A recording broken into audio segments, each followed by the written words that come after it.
prezados amigos e amigas, que a paz do Mestre Jesus esteja entre nós.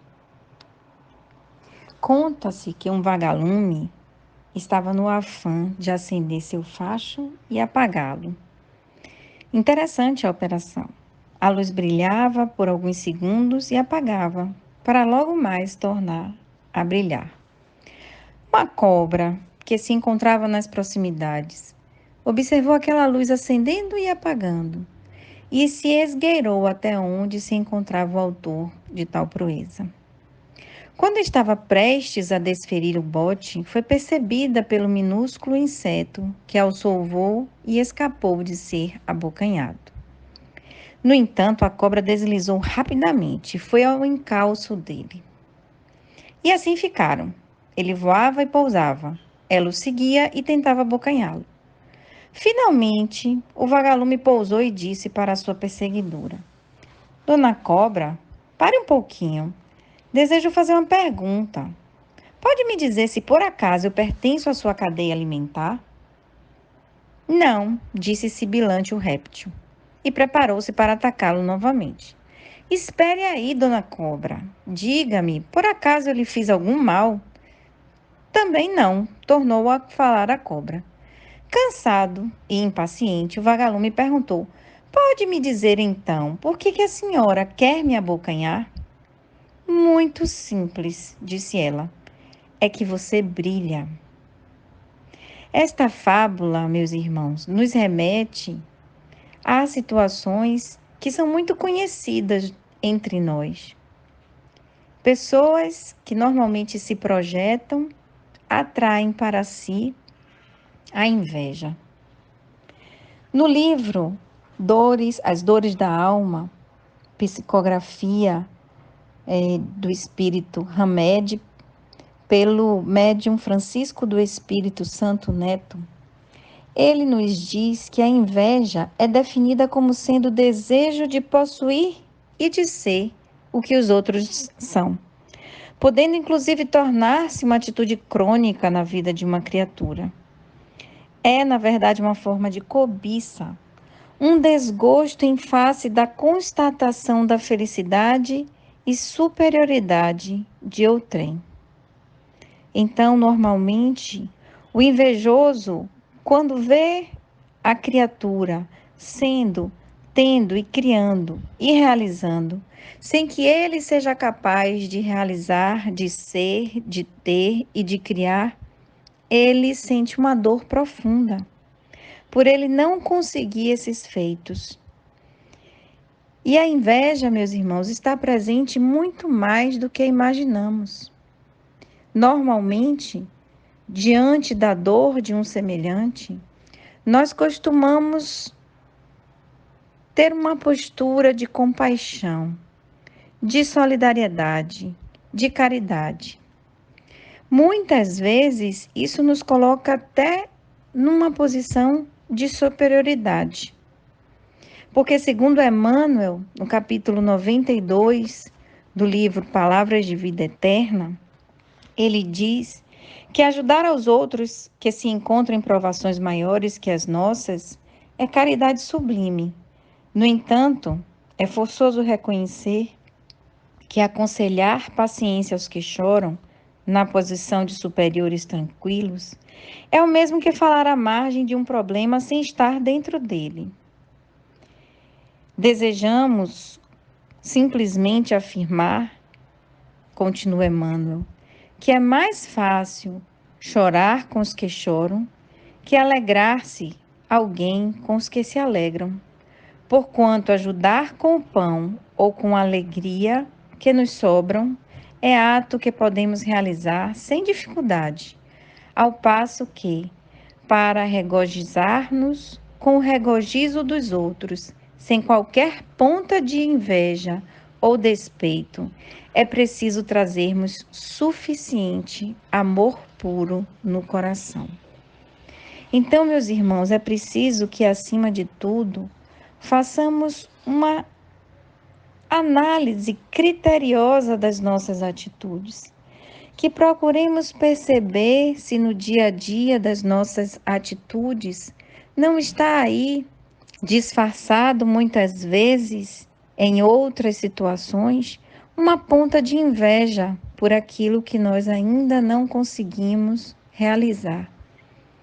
A inveja, inclusive, segundo Hamed, ela se disfarça e se dissimula em outras atitudes que poderiam ser assim selecionadas: perseguições gratuitas e acusações sem lógica ou fantasiadas, inclinações superlativas à elegância e ao refinamento, com aversão à grosseria, insatisfação permanente, nunca se contentando com nada, também aí pode ser a inveja disfarçada, manifestações de temperamento teatral e pedantismo nas atitudes, elogios afetados e amores declarados exageradamente, animação competitiva que leva às raias da agressividade.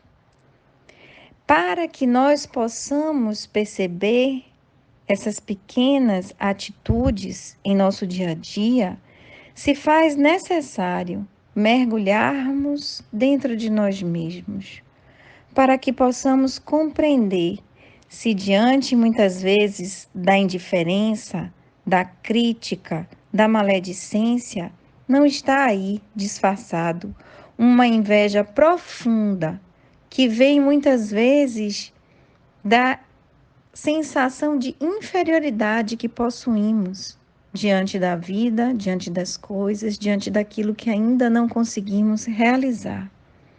Então, toda vez que nos comparamos com os outros, nós aí estamos desenvolvendo esse sentimento, que ainda é um sentimento inferior da inveja. Nessa comparação, o homem acaba desconhecendo o fato de ser singular, de ser único, de possuir expressões íntimas completamente diferentes do outro. Nós não desconhecemos que fomos todos criados iguais perante o Pai, simples e ignorantes, porém com características distintas pela caminhada de cada um.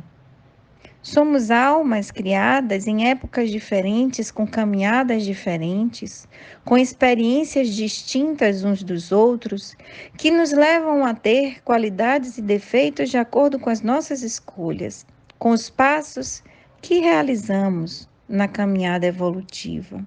Então não há por que deixarmos que esse sentimento ainda inferior nos alcance. Se o nosso irmão já conseguiu alcançar a felicidade de um lar equilibrado, por exemplo, por que não perceber em mim o que falta ainda para alcançar esse lar equilibrado? Ao invés de desejar que ele não sinta essa felicidade. Se alguém do nosso âmbito profissional conseguir uma promoção, por que ao invés de nos alegrarmos com ele, ficamos normalmente pelas costas maldizendo, colocando para os outros os defeitos que nós enxergamos nele? Não seria isso uma inveja? A ausência do amadurecimento espiritual faz com que a gente se rotule e rotule o outro. Então, nós precisamos nos conhecer, nos aceitar como somos, respeitar as nossas diferenças e reconhecer os valores que temos.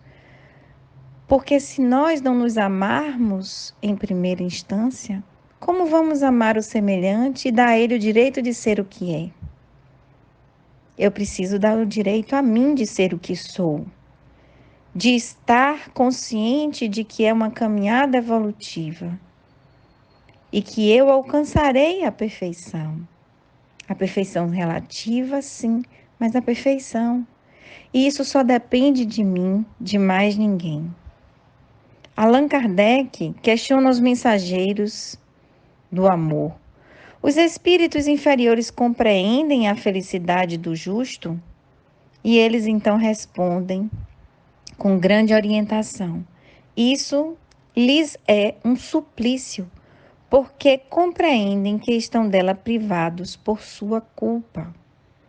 Então, os espíritos inferiores, eles percebem a felicidade e sentem muita inveja, porque eles não conseguem ainda alcançar essa felicidade. Mas o que falta para nós, espíritos inferiores que somos, alcançar essa felicidade?